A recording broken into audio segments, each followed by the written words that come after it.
Shooting হচ্ছে, ও shooting আমাদের এখানে শুটিং চলছে। এই এই যে জেমস হসপিটাল আছে এইখানে, জানো তো?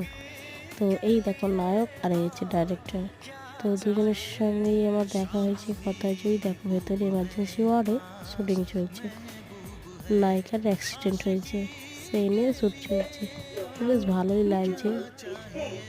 ডাক্তার দেখাতেছে, বেশ কয়েকজনকে আমি দেখতেই পেয়ে গেলাম। তো এখানে আসছে আমাদের লাবণী সরকার আর রজতাভ বাবু। এই দেখো, দেখেছো? আমিও বেশ ফাঁকে ফাঁকে সুন্দর করে ছবি শট তুলে নিলাম। তো তোমাদের কেমন লাগছে জানিও আমাকে কমেন্টে। আর এই দেখো, শ্যুটটা হচ্ছে মেয়েকে দেখতে আসছে নায়িকার মা বাবা। তো তোমরা দেখো, চ্যানেলটিকে ভালো লাগলে অবশ্যই লাইক কমেন্ট শেয়ার করে দিও। আজকের মতন এখানেই রাখছি, তোমরা আরও মিনি ব্লগের জন্য রেডি থাকো।